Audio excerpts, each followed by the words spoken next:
Assalamualaikum, salam sejahtera. Akhir-akhir ini kita lagi diributkan oleh gerombolan ustadz-ustadz Wahabi nih, yang bagi saya itu manusia-manusia kerdil. Islam cuma bermodal jenggot tapi nggak pakai otak. Nggak tahu saya ngambil riwayat dari mana. Sampai ada satu lagi yang si Khalid menyebut Nabi Muhammad menggauli istrinya dalam keadaan haid. Ini sudah penghinaan. Untuk itu. Tapi laki-laki nggak bisa.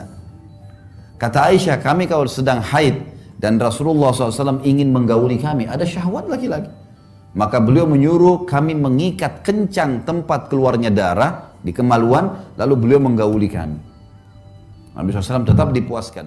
Ini yang sebenarnya penista agama ini daripada yang lain. Ini sudah nggak benar ini.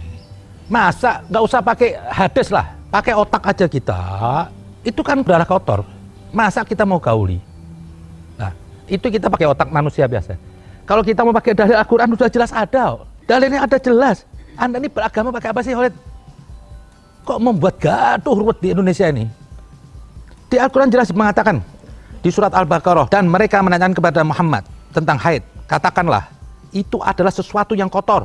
Ya ingat, Khalid. Karena itu jauhilah istri pada waktu haid. Dan jangan kamu dekati mereka sebelum mereka suci. Nah, itu sudah jelas. Otak Anda mesum, masa orang suruh ngikat mau kumpul. Anda bayangkan Nabi itu Anda, Pak? Janganlah. Berpikir dulu lah kalau Anda mau bicara nih. Anda ini pendatang orang kemarin sore, bikin luat. Jadi Al-Quran, haid dilarang kok. Seperti Nabi itu Anda. Seperti Nabi itu kalau maaf ya, bersetubuh itu kayak Anda. Yang mukanya kayak setan mungkin. Jangan, ini manusia suci. Seks apapun yang dilakukan oleh Nabi itu cuma apa? Karena Allah. Bukan karena Anda. Anda cuma karena lihat seks, Anda mandu. Anda nggak beda seperti binatang. Binatang aja mungkin kalau haid nggak mau. Ini masa Anda nuduh Nabi gauli istri dalam keadaan haid? Seperti Nabi itu hiperseks apa? Yang benar aja lah. Sehiper-hiper orang tuh nggak mau mungkin dengan wanita lagi haid. Terus ada lagi nih Ustadz satu lagi. Ini semua Ustadz jenggot nih. Mengatakan apa? Di surga nanti untuk perempuan-perempuan ini, Anda kalau nggak mau dipoligami nanti di surga tetap dipoligami. Kok Anda suka menjatuhkan wanita sih? Sebenarnya wanita ini nggak dipoligami di dunia ini, di akhirat pun mereka akan dipoligami. Ya kan? Nih ibu-ibu harus tahu nih, walaupun istri suami Anda di dunia nggak mempoligami nanti, di surga nanti andai kata dia penduduk surga, dia akan poligami nanti. Ya, bahkan dalam beberapa riwayat disebutkan sebagai penduduk surga, istrinya dalam surga berapa? 70 orang dari bidadari selain istrinya. Nah, Masya Allah. Di dunia baru ngomong mau nikah aja udah lempar piring, udah terbang piring dari dapur. Ya, di surga nanti suami anti punya bidadari 70 orang bidadari. Nah, kalau gitu Ustaz nggak maulah masuk surga, di dunia poligami, di akhirat pun nggak masuk, di surga pun poligami. Ya, terserah kalau nggak mau masuk surga berarti masuk neraka. Ya kan? Salah satu nikmat yang ada dalam surga adalah pesta seks. Pesta seks. Minta maaf karena inilah yang kita tahan-tahan di dunia. Inilah yang kita tahan-tahan di dunia, dan kenikmatan terbesar yang diberikan Allah Subhanahu wa taala di surga adalah pesta seks. Adalah pesta seks. Adalah pesta seks. Adalah pesta seks. Kenapa? Karena ini yang disuruh tahan di dunia oleh laki-laki.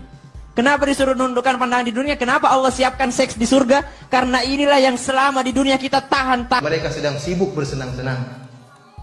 Sibuk dengan siapa? Dengan istri-istri mereka. Hum wa azwajuhum fi dhilalin 'alal araiki muttaqi'un. Dengan istri-istri mereka di atas tempat tidur mereka bertelekan. Sepakat ahlu tafsir dari kalangan para sahabat dan juga dari kalangan tabi'in, mereka menyatakan bahwasanya kesibukan penduduk surga tatkala itu iftidadul abkar, yaitu memecahkan keperawanan para bidadari. Ternyata ini kesibukan mereka. Kesibukan para lelaki yang masuk surga di surga adalah memecah perawan istri-istrinya. Perawan terus. Habis malam pertama dapatkan perawan istri, selesai dia perawan lagi. Gitu. Serius, Pak. Rasul berkata, maaf, zakar laki-laki ketika dia berdiri karena syahwat selama 70 tahun berdirinya. Seperti wanita tuh tatakan, ban serep seenaknya, dipoligami. Poligami apa sih sebenarnya? Sampai Anda mengatakan nanti di surga ada 70 bidadari, Anda kumpul. Kondor Anda sehari kumpul 7 hari. Kok Anda anggap ini di surga itu seperti party seks? Nggak bermoral. 72 bidadari. Sayang ini hari masih bingung layani 72 orang perempuan. Mau minum Viagra 10 kali mungkin saya. Kok otak Anda pikirannya seks, ngadep Tuhan tuh seks. Seperti Tuhan tuh maaf loh. Seperti kesannya kayak germo tapi free. Nanti mati bidadari, ini bidadari, semua yang dilarikan seks. Sampai Anda mengatakan perempuan yang di sini kalau nggak mau nanti Anda di sini poligami, di surga kita semua poligami. Inilah Arab Islam Wahabi ini kadang-kadang saya masih bingung. Buat gaduh aja, sebelum saya males menanggepi. Cuma ini kalau nggak ditanggepin, Anda nggak tahu kalau diri Anda tuh goblok, tapi so Islami. Nabi itu, kalau Anda semua ini orang yang mau ikut sunnah Nabi ya. Nabi saat dengan istrinya pertama, Khadijah, dia tidak berpoligami. 25 tahun Nabi dengan istri yang pertama aja. Setelah itu istrinya meninggal, 3 tahun Nabi itu duda. Sisa umurnya 5 tahun baru Nabi menikah. Jadi poligami itu Nabi lakukan menikah lagi setelah istri pertama yang meninggal. Nabi aja nggak poligami. Maksud tadi katanya Khalid sampai Nabi istrinya haid digauli. Mungkin Anda Khalid yang suka Indonesia dalam haid. Kok Nabi dikesan seperti hiperseks apa semuanya? Kalau Nabi hiperseks, Nabi waktu ada istri pertama Pak, istrinya 10 juga. Dia nikahin semua perempuan. Siapa yang nggak mau sama Nabi? Kalau mungkin perempuan dengan Khalid mungkin masih nggak mau. Ya jenggot gitu. Jangan-jangan ada kutunya di jenggotnya. Enggak, saya tersinggung. Kok Nabi betul-betul direndahkan? Kok bisa Anda bicara begitu? Sampai suruh ngikat apa? Kayak Nabi itu mukanya, ini seks apa? Seks yang dilakukan Nabi itu semua para Rasul itu apa? Bukan seks semata mau cari kenikmatan. Itu pendekat dia kepada Allah. Kok Anda katakan begitu? Ini lagi 72 bidadari semua ini. Grup-grup Wahabi Salafi. Islam Anda tuh Islam ecek-ecek. Islam selangkangan. Otak Anda tuh semua selangkangan yang dipikir. Kok terus seks terus? Mati bayangan nanti ngesek. Ini ngesek. Benar saya bayangin kalau Tuhan Anda nih kaum Wahabi ini seperti saya perhatikan apa ya? Tuhannya hiperseks. Wah, nyiapin ya wanita-wanita, hidangin. Kayak ada pesta di tengah laut, pesta party seks. Boleh Anda bebas. Binatang aja nggak begitu. Jangan Anda memahami Islam itu secara sepenggal-sepenggal, seenaknya kacamata Anda. Anda berpikir, sebelum Anda ini baru lahir kemarin, di sini sudah banyak ulama yang lahir hidup di Indonesia. Tokoh-tokoh NU itu top-top semua tuh ulama yang turun-menurun. Ahli tafsir, ahli segala-galanya, Muhammadiyah top-top. Kalau ada hadis bertentangan dengan Al-Quran, berarti itu hadisnya dhaif. Karena kesucian hanya ada dalam Al-Quran. Ini banyak hadis serampangan. Bagi saya itu separuh hadis yang ada itu semua serampangan. Diproduksi setelah Nabi meninggal. Mengatasnamakan Nabi. Kalau Anda mendengar suatu berita atau hadis, jangan cuma mendengar. Buktikan dengan akal. Kenapa? Banyak orang percaya hadis, tapi sedikit yang menjaga kesucian hadis itu. Maka Islam ini gontok-gontokan, ini Wahabi ini kan bikin gaduh semua itu apa? Bermodalkan hadis. Sembarangan.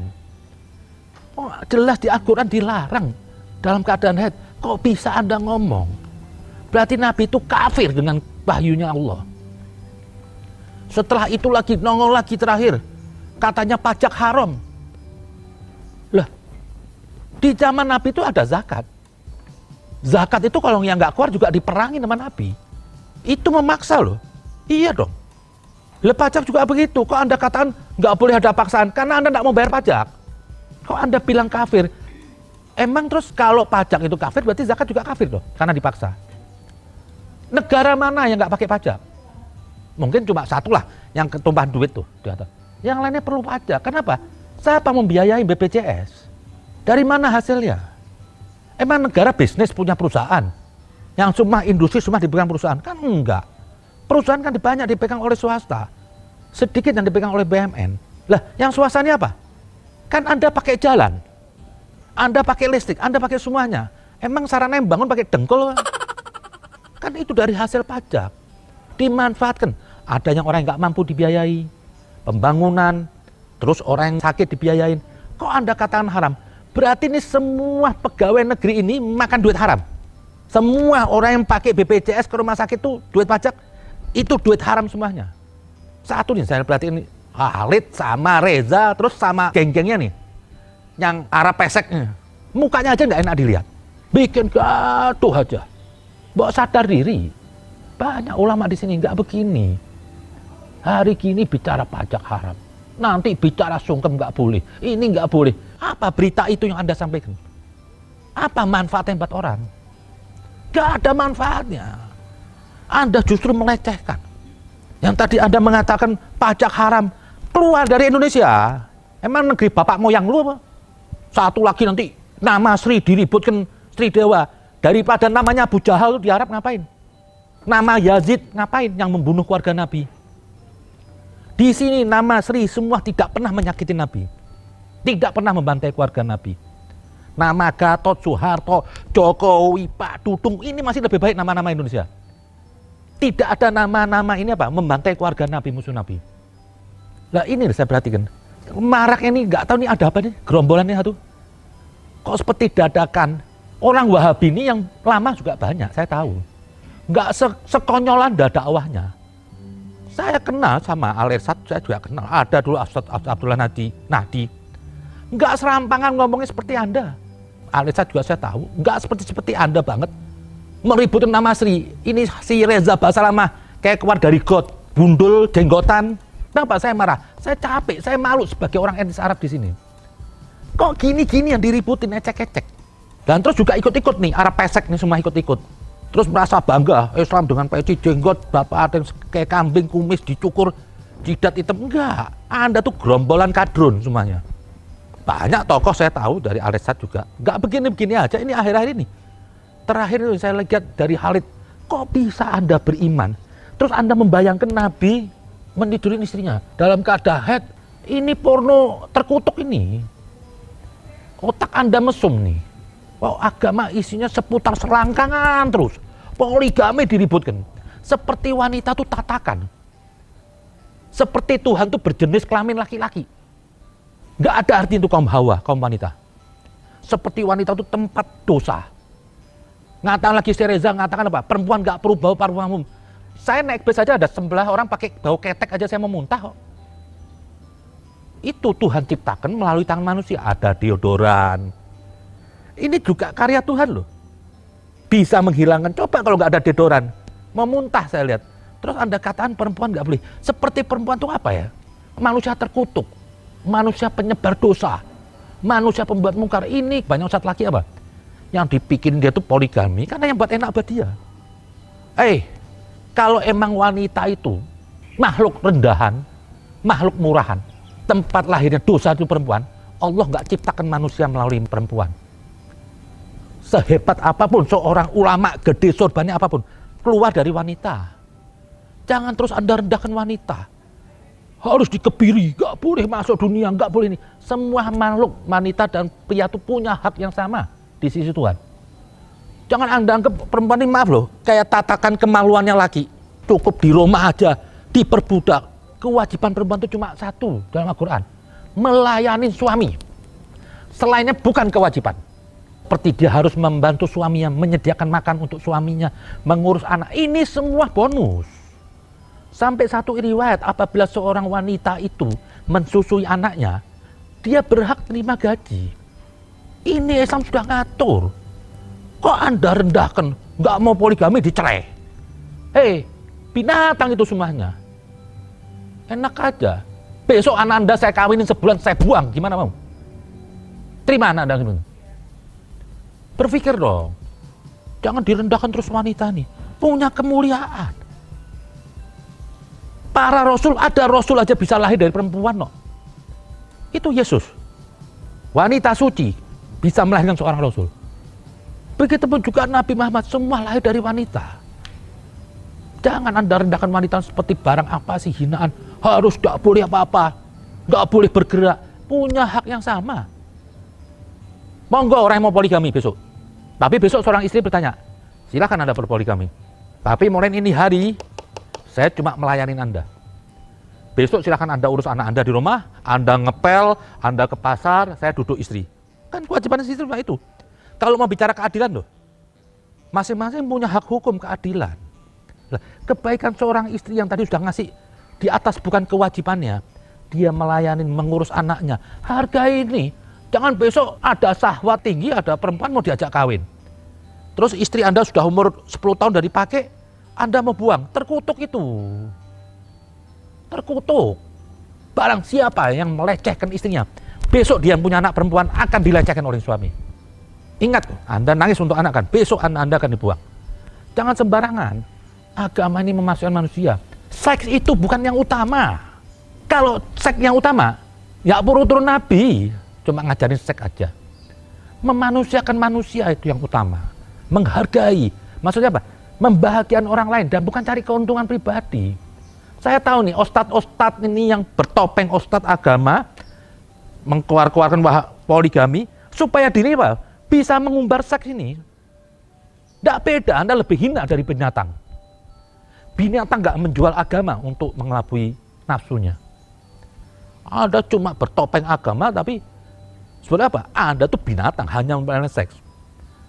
Yang dikeluarin tuh poligami dicocolin. Tapi Anda tidak adil, ada hak wanita di situ. Derajatnya sama. Nah, hargailah. Derajat wanita itu bagi saya lebih tinggi.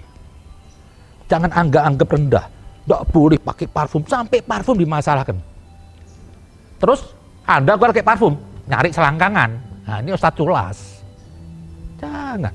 Hal-hal parfum itu juga dari Allah. Biarkan.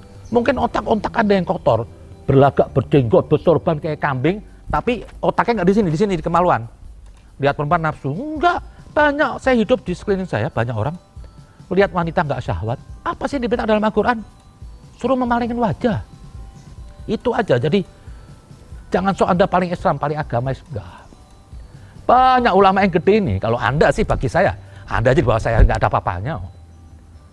Anda nih kalau Islam baru baca kulitnya doang. Terak-terak, saya paling Islam. Anda belum nyelam ke tengah laut.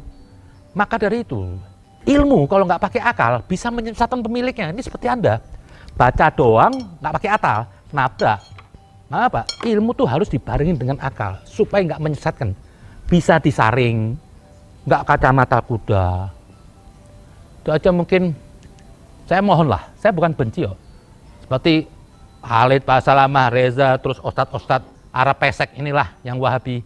Udahlah, Anda urus diri Anda dulu. Ngomong yang enak, agama yang enak. Jangan menyinggung, jangan mengganggu. Islam ini sudah ratusan tahun di Indonesia. Jangan Anda sok merasa Islam ini hari paling hebat. Belum. Anda tuh belum Islam, itu aja mungkin. Terima kasih. Assalamualaikum warahmatullahi wabarakatuh.